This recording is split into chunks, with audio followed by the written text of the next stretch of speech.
කුසලයක් දෙකක් තුනක් නෙමෙයි. එහෙමයි ස්වාමීන් වහන්සේ. වචනය තමයි බහුම් කුසලං කත්තබ්බං. බහුම් කියන වචනේ අදහස තමයි අර බොහෝ මල් සකස් කරන මල්කරු වගේ නැවත බොහෝ කුසල් සිද්ධ කරගත යුතුයි මනුස්සාත්ම භාවයක් ලබාගත් වෙලාවේ. එහෙමයි ස්වාමීන් විශේෂයෙන්ම මේ අවස්ථාවේ මතක් කරන්නට ඕන බුරුම රට වාසී විශේෂ මහතෙරුන් වහන්සේ නමක් ඉන්නවා ලේඩි සියාඩෝ නමින් ප්‍රසිද්ධියට පත් වෙච්ච. උන්වහන්සේ දැන් 1920 ගණන් වල වගේ අපාත් වන්නට යෙදුණා. උන්වහන්සේ දීපු අවවාදයක් මතක් වෙනවා.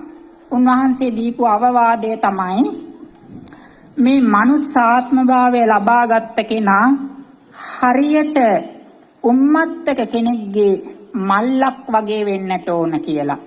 ඒකේ අදහස තමයි උම්මතු කෙනා Taman ළඟ මල්ලක් තිබුණොත් අහුවෙන දේ මොකක් අහු වුණත් ඒ මල්ලට දාගෙන මල්ල පුරව ගන්නවා. එහෙමයි ස්වාමීන් වහන්සේ. අන්න ඒ වගේ පුතජන සත්වයා විසින් අහුවෙන කුසල ධර්මයේ කුමක් වුවත් අප්‍රමාදීව නැවත කුසල් සිද්ධ කරගත යුතුයි කියන එකයි බුද්ධ ශාසනය.